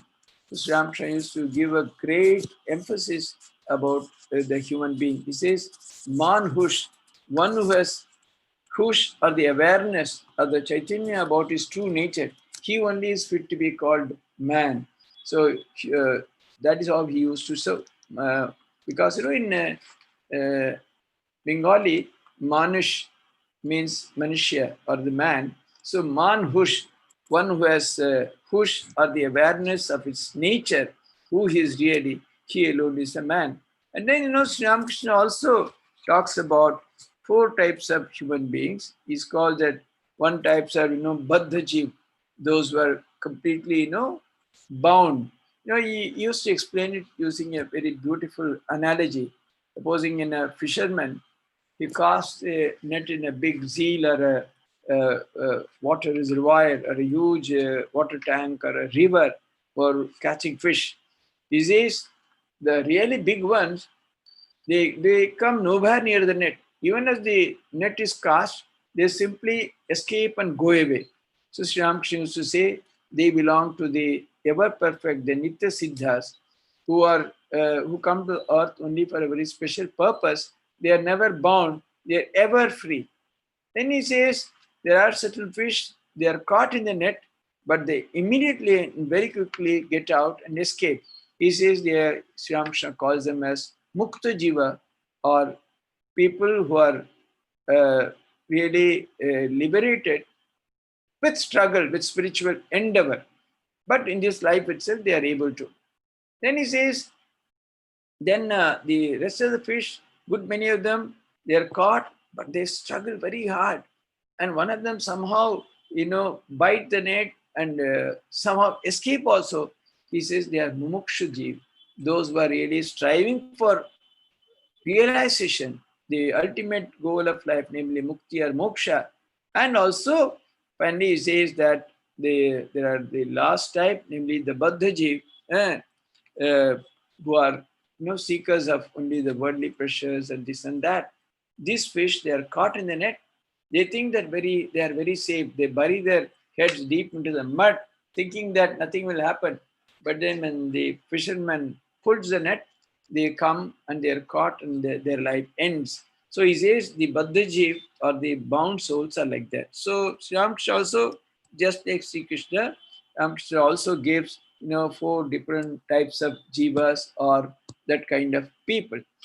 And then actually Sri Ramakrishna also like Krishna, he also talks about the Sattvika, Rajasika, Tamasika type of devotees. Sri Krishna also talks of the Devi Sampat and Asuri Sampat. There also again the distinctions of those kinds of devotees or people are made. Those who have, like Devi Sampat, like Satya, Himsa, they are then purity, brahmacharya, so many other qualities are there in such kind of people. And then the Damba, Ahankara, Krodha, Krura, all those ideas are in the Asri Sampat. So, through this Shraddhatriya Vibhag and then the Gunatriya Vibhag and also the Devi and Asri Sampat, again, there also Sri Krishna brings about a lot of classifications of the human beings. But Sri Ramakrishna also gives in his own way, but his language is much simpler and in tune with the modern needs. People can easily understand. He says the highest type of devotee or the person, human beings, is Sattvika type of person. So he does his sadhana very silently. Maybe he's sitting inside his mosquito net. People think that maybe he didn't have good sleep in the night. That's why he's taking rest. And he doesn't have much care about the furniture or the house. It might not have been repaired and all that. He'd be having very simple dress. He eats very simple food. But then his mind is on God. And then the Rajasika type, huge arrangements with pomp and glory, lot of offering. He uses silk cloth for worship and all that, full of activity, rajas. And then the Tamasika, where they use such kind of methods for worship, like sacrifice and so on. So Sri Ramakrishna also makes the division of sattva, rajas, tamas, etc. And then the both of them, both Sri Krishna and Sri Ramakrishna give a beautiful idea of the goal of life. So both of them clearly said that the duty or purpose of life is to realize God, and both of them give great emphasis on surrender. Of course, and we have in the 18th chapter, we'll come to that. So, the in Sri Krishna and in the he talks about the wonderful devotee who doesn't think about Lord in any other way. He says that ananyas chintento mam yejana paryupasate tesham nityabhyuktanam yogakshemam bahamiham. The devotee with ananya chinta, with no other idea, who thinks of me alone, how he is taken care of, how he is protected. And also he talks about the devotee who is ever immersed in the thoughts of the Lord, Matchitta, Madgar Prana, Bodhinta, Parasparam, Gatentascha Mam Nityam Tushyanti Charamanchite, Tesham Satiktanam Bhajatam Priti Purvakam, Dadami Buddhi Yogam Tam Tenamam Puyantite. So, again, their only delight is taking the Lord's name, His glory, singing His glory, talking to each other about Him. So, there is a tremendous, although, the Bhagavad Gita talks all the yogas, there is enough of jnana, yoga, bhakti, etc. But you can clearly see there's a wonderful drift of bhakti which is very clearly recognizable. And again it says, Mayeva mana adasva, Mayi buddhim niveshya, Nivasi Shashimayeva, Atavurdham na samsheha, Atachittam samadhatam na sakrojmi stiram, Abhyas yoginato mamik chaptam dhananjay. It goes on like that. So, everything, is dedicated to the Lord. Everything, in that way, completely depending on the Lord, that kind of complete devotion or sharanagati. That's why he concludes their 18th chapter, Sarvadharman parityaja mamekam sharanam braja, ham tvam sarva apebhyo mokshishami masucha. Completely give up everything. All your vichara, viveka, everything, completely give it to me. Surrender to me totally. You will not come to grief. I assure you complete assurance or complete redemption. So, Thakur also, that's why he used to say in Kali Yuga, this Naradiya Bhakti or singing or taking the Lord's name and His glory, etc. That's one of the most wonderful and potent ways of realizing the highest goal of life. So, that's why in his own life, he, through his practices, through his sadhana, he clearly established that if you have the intense love for God, intense longing for God, which you used to call it Vyakulata, that can, take care of everything. Although he went through all the other different aspects of sadhana, he did all the sadhanas, according to Vaishnava scriptures, according to the tantras. Then he went to the Advaita sadhana, the highest order. Then he also practiced the disciplines of other religions. Finally, after all that, he came back and again settled in his original idea of being a wonderful, totally dependent child of the Divine Mother. He always used to say, I am that ever dependent child of the Divine Mother. That is my real nature. That is where I am most comfortable. So, he showed that how if you are a complete devotee of the Lord, where we are totally dependent on Him, everything is taken care of. He would virtually demonstrate. There were innumerable instances where he could clearly demonstrate how he was totally dependent on the Divine Mother, and that power called Divine Mother, how he used to protect him or how it used to completely guide him. In once the Keshav Nars and Vijay Krishna Goswami and Narendranath were sitting. So naturally, by the time Keshav was a very famous person, a world famous person, he had been abroad and all that. But Ramakrishna looked at all of them.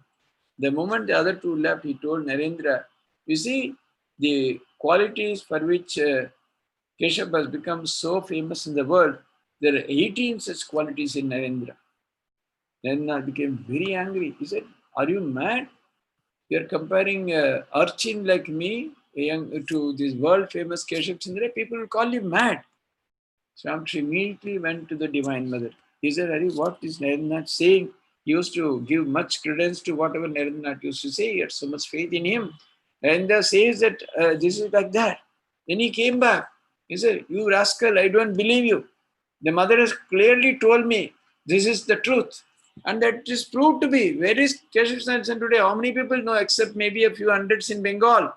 But Narendranath is in the Smithsonian Institute of America. He has been listed one of the most influential persons in the last 500 years or so to have visited America. So, Ramakrishna could clearly see. So, again and again, the mother would show him the way. He had an extraordinary way of communication with the divine power. So, that shows even in the Kali Yuga, because he had lived about 150 years back, it was not too distant a time, not even that. He passed away only 13 March in 1886. So, it was about 134 years. But he clearly said that it's possible to commune with God. Many of the ideas that are expressed in Gita, like Matchitta, Madgata, Prana, etc., Ananya, Chintayin, Toma, Mayeva Manadasva, Mayi Buddhim Niveshva, all that were completely, demonstrated in the life of Sri Ramakrishna, how a person who is completely depending on God, so how such a person would act, how he would behave, how he would be taken care of, everything he clearly is demonstrated. In fact, in Narendranath was in such tremendous financial difficulties. He came, he said, I cannot bear it anymore. My mother and brothers and sisters, they're all dying of hunger. Please do something. Of course, it was all divine play. The person who was to conquer the entire world could not get an ordinary job. It was meant to be that way. Then Sri Ramakrishna says, you see, I believe in the Divine Mother. She takes care of me. You don't accept Kali. That is why you are suffering. That day, something very extraordinary happened in Narendranath's life. So Sri Ramakrishna not only realized himself, he would also arrange for this extraordinary spiritual elevation of those who were dependent on him. He said, no, go today. Today is, I think Tuesday it was. It's very propitious. Today you go. She would grant your boon. Whatever you ask, you would get. And that meant he saw the living form of the Divine Mother. He was simply forgot the purpose, only prayed for Viveka and Vairagya, came away. Sri Ramakrishna, did you ask? Did you ask? No, no, no. I got confused. Are go again. Second time he went. Second time only Bhakti and Jnana and Vairagya. Sri Ramakrishna scolded, you fool. You remember and asked, the mother would give you. The third time he went, he remembered, but he could not ask. He felt so ashamed. Should I come to mother and ask this? Only he prayed for Viveka and Vairagya and Bhakti and came back. But then caught hold of Sri Ramakrishna. You must do something. Then Sri Ramakrishna blessed him, your mother and family, they would not lack simple food and clothing. All his blessings gave simple food and clothing. They never became rich, but they never had to starve and die of hunger. See, this was a very extraordinary turning point in the life of Narendranath. So, how Sri Ramakrishna would bring about this transformation, even convert, because Narendranath was had a tremendous drift towards jnana. He was born that way. He was a great Advaitin. He really believed all that. But then Sri Ramakrishna wanted to mold him as a complete personality. He also taught him what it is to believe in God, what it is experiencing, what it is experiencing that extraordinary divine ecstasy, divine vision. So, he clearly said that it's possible. The ideas of this Gita were demonstrated in Sri Ramakrishna's life, and he also made others feel and experience all those great moments of life in the realm of bhakti, etc. And then, maybe this is the last idea we would discuss before we wind up. It's already 8:45. So one of the greatest contribution of both Krishna and Ramakrishna is their philosophy of work. Arjuna was facing a tremendous ethical problem. Right in front of him were his acharyas, relatives, and many others. He was feeling, should I really kill them? Should I kill them for this idea of this kingdom? What is that? What should I do? Is it really worth? He said, I am not going to fight. So Sri Krishna has to tell him through this also Gita, 18 chapters, 700 verses, the idea of Swadharma. He also really exposed and explained to him what is the idea of Nishkama Karma, where you work with a tremendous idea of non-participation, non-involvement, non-aspiration for any fruits, etc. Then that's why this very famous sloka says, Karmani vadhikaraste ma phaleshu kadachana ma karma phale hetubhu mate sango swakarmani. You have the right, you have the duty for the work or participation, but you should not aspire for the fruits, or you should not have any desire. That is how you can, stay in this world, participate. So, Sri Krishna never condemned. It was very clear that he was a great proponent and advocate of work itself. That's why, he also said that uh, everyone born in this world cannot be without work even for a moment. So when that be so, why not convert it as a wonderful means of spiritual evolution or sadhana rather than trying to avoid it? So he said, Nahi kasichanam api jatu tishtidi akarma krit karete havasha karma sarvam prakriti gunai. Everything is happening because of prakriti. Why should you pretend or try to avoid? Because you cannot be without work even for a moment. In one sense, even sitting, even in japa, even in meditation, they all can be classified as work in one sense, unless there is a different orientation towards that. So, either it is physical work or mental work. So, it requires elaborate discussion. It's not possible today, but, briefly we can see. That's why again he says, Sadisham Seswasya Prakriti Jnanavanapi Prakriti Myanti Bhutani Nigraha Kinkarishati. Even if the Jnanavan, even the enlightened people also, even the knowers also, great wise men, even if they sadrisham chetis, let them try desperately. He cannot be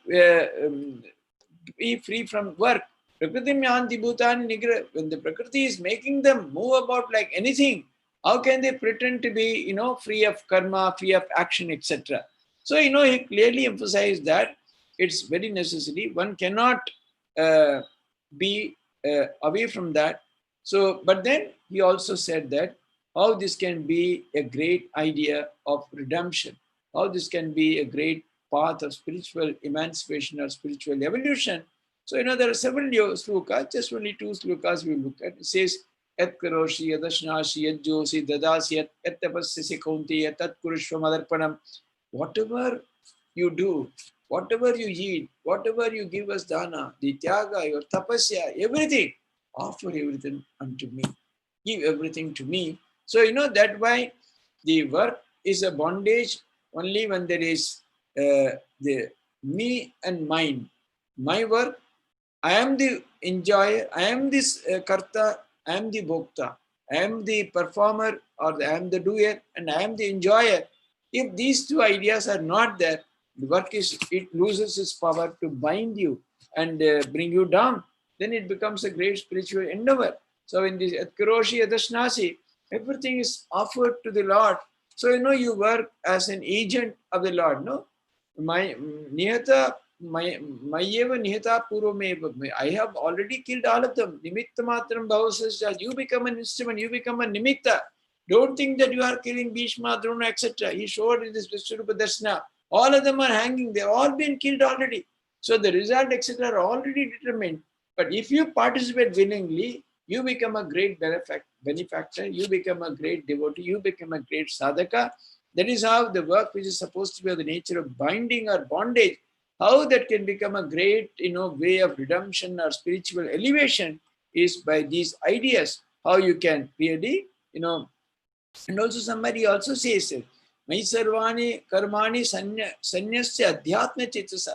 Nirashi nirmama bhutva yuddhasya vigadachpura. Do everything with adhyatma chetasa. It's a spiritual attitude. Mai sarvani karmani sanyasya.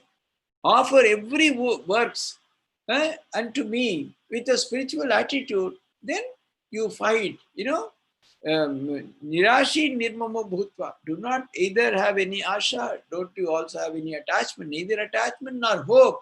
And free from all that, you work, you participate. So, he gives a wonderful formula of how to work and how that can be extremely effective. And also, Krishna clearly says that do not think that it is any less than any other idea of sadhana. He says, Sanyasasya karmyogasya nisresa karavabho tayostu karma sanyasat karmyoga visishite. He clearly says that sanyasa and karma yoga, giving up completely and participation, both are no doubt nisresa. They all lead to the ultimate, no doubt about it. They all lead to nisres, the ultimate redemption or spiritual goal of life. both the giving up and participation, sannyasa and karma yoga. Tayosta of the two, karma sannyasat karma yoga vishishyate. Rather than giving up, participation is vishishyate, is even better. So Sri Krishna here, although of course the different interpreters might interpret it very differently, if you just look at the text itself, there's a clear indication that the work, the proper attitude done that way is really capable of giving you spiritual redemption or taking you forward in spiritual life. So, similarly, the same way, Sri Ramakrishna also, although he has clearly said that the goal of life is realization of God, but he has also given that there is a way through work, because the world is designed that way. People are busy from morning to night. They're extremely engaged, extremely active, extremely participating. Is it possible to convert it? Then he devised that wonderful idea of Shiva Jnane Jeev Seva, the idea of service of God in man. They're very famous incident in his room at Dakshineshwar. One day when Narendranath Munijas were sitting, Sri Ramakrishna was expounding about the Vaishnava philosophy. First he said, Naam pe ruchi, taste for the God's name. There are three ideas: taste for the Lord's name, then Jeev par daya, compassion to the Jivas, and then Vaishnava Seva. First he said, taste for the Lord's name. When he said Jeev par daya, compassion to the living beings, immediately he went into Samadhi. And when he came down from the state, he said, Chi, chi, chi, what is it? What is the idea of compassion? How man who is just like a worm, equivalent to that, how can he show compassion with it? No, it is not compassion, but it is Siva Gyan se Jeev Seva. It is not compassion, but it is loving service of man as veritable manifestation of God. That day, many were present in that room, but Narendranath only could catch the import of it immediately. He said, today I have heard something new. Should God give me an opportunity, I would proclaim this before the entire world. That's what he did when he came back from America. He established the Ramakrishna mission with the twin ideals, Atmano Mokshartam Jagat Hitaya. For the individual spiritual emancipation or evolution or the goal of mukti combined with welfare of the world. It's a very, very huge topic, cannot be discussed now, but he really gave a new drift to participation. How work can become an extraordinary means for spiritual evolution. Swamiji's idea of Karma Yoga, they're all based on this idea of service of God in man. So just as like Sri Krishna, Ramakrishna also gave a wonderful idea of uh, elevating work or making it a wonderful aspect of sadhana through this idea, which was taken to its logical conclusion by Swami Vivekananda to his idea when he started the Ramakrishna mission. So, one need not feel really bad about anything that one does. So, Swamiji says somewhere, the fishermen, the farmers who are tilling the land, the housewife, everybody, each one of them, whatever he does, it's possible to convert every one of it into a great activity. In fact, he says, if a shoe shiner shines his shoes with that kind of perfection, he can realize the highest idea of Advaita. I mean, it's a very, it has to be discussed elaborately. The idea is, it's not what one does, the real emphasis on how one does. So whatever one might do, that's what, the famous Vyadgita, that person, he was cutting and selling, the meat and mutton, but he was the highest jnani. He knew what it was. He said, so this is what I got by tradition, by family tradition, I got this. But he was not involved at all. He was a person of highest knowledge. So that's why whatever he imparted, that has been, delineated as the Vyad Gita.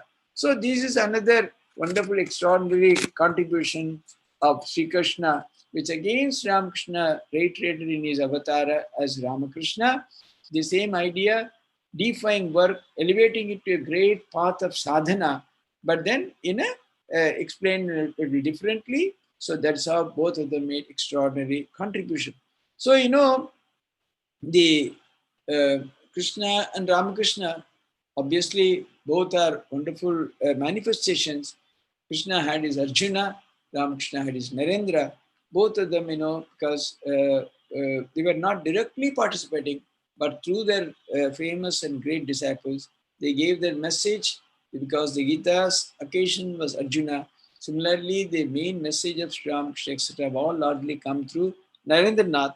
So, both fulfilled an extraordinary need of the mankind at a particular time of evolution in history. So, both Krishna and Ramakrishna are equally relevant to us, equally important to us.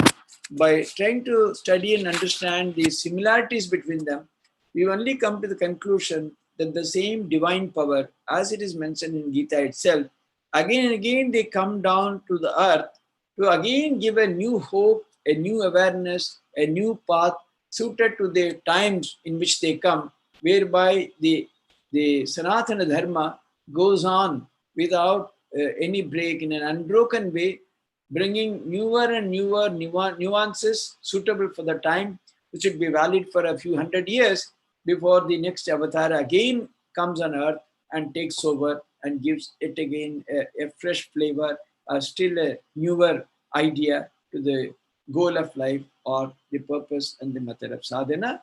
So, this is what I want to say briefly about Krishna and Ramakrishna. It has been a wonderful idea to talk about, to think about them. I also, gained immensely because I never did this study independently before. It was the first time I spoke on this topic. So it also gave me an opportunity to try to understand Sri Ramakrishna in the light of Krishna Avatara. So I very sincerely, from the bottom of my heart, thank our Subbu, our Subramaniam, whom I call as very fondly as Subbu, and also the Adhyatma Yoga Kendra, as well as the Advaita, I think, Samiti. Thank you. Sri Krishna Arpanamastu, Sri Ramakrishna Arpanamastu. Jai Shri Krishna, Jai Shri Ram Krishna. Thank you so much, Maharaj, for the wonderful insights that you brought, parallels from Shri Krishna and Shri Ram Krishna. Both Shri Ram Krishna as sort of a devotee of Shri Krishna, as well as how Shri Krishna manifested from him in various times, taking beautiful episodes of now Gopal Ghosh, Ragormani Devi, and Gopal Erma, and then starting from there, very wonderfully leading to the teachings of Shri Krishna and Shri Ramakrishna, both Gita and the Ramakrishna Kathamrita. So that's the beautiful way that in which you presented, and as rightly Sri Himanshuji from Youth Online had mentioned, it's an enlightening talk, and a lot of people today, because of some technical makeshift arrangements, many couldn't immediately join us, but later through the YouTube and all, they have been watching and they have been sharing their gratitude and pranams to you. And in the Ramakrishna mission, it is always punctual and very meticulous and all those things. So the Ramakrishna order is always in an orderly way. But today we had some unfortunate technical difficulties.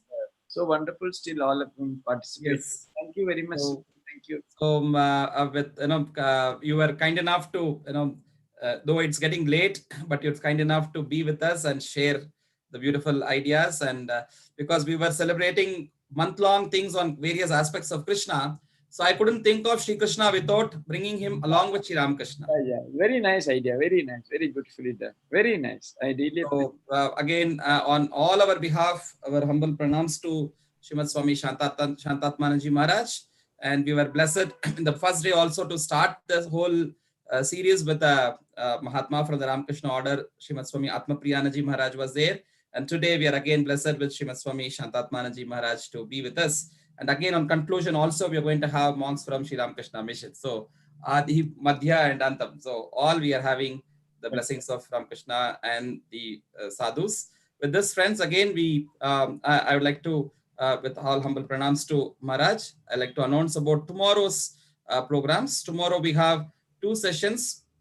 The first is the Harikatha and the continuation with the Sishya series from Vijayshri School of Harikatha, as we are having Krishna Leela Harikatha Saptaha Malika. Tomorrow we are having Sri Vignesh Chandrasekharan, who is going to present on a very important aspect, which is Kuchela Upakyanam, which is Kuchela's story. So we all know how Krishna showered his blessings to Sudhama, Kuchela. So that is going to be the session, and also which will be followed by a session on management insights and inspirations from Lord Shri Krishna by Professor B. Mahadevan, who is a very senior faculty from Indian Institute of Management, Bangalore, IIM Bangalore. And before that, he had also been the Honorable Vice Chancellor, the founder Vice Chancellor of Chinmaya Vishwavidyapeeth, the university from Chinmaya Mission at Kaladi, Kerala, at Adi Shankara's birthplace. So he had also been the Vice Chancellor before, a great scholar of Sanskritam and management as well. So we are going to have Professor Mahadevan to speak on this topic tomorrow on Shri Krishna's insights from management. And once again, I thankfully acknowledge Swamiji's presence, and also Shri Himanshu Pandey, who is from Youth News Online, who is helping us in media support, and Shri Chandru Bairwani from Mumbai, and from Advait Academy team, Shri Nitin Sridhar and Srinivas ji, Koti ji, and especially my heartfelt thanks to my sister Nirmala ji from Vijay Shri School of Harikatha. But for her today, we would not have seen the session quickly, changing the platform. All those when we had technical trouble, she immediately acted to bring it in action. Yoga karma su kaushalam, as Krishna says. So she immediately brought it all in a nice way. So thanks to her. And with this, we come to the conclusion of today's episode of Krishnam Vande Jagat Guru.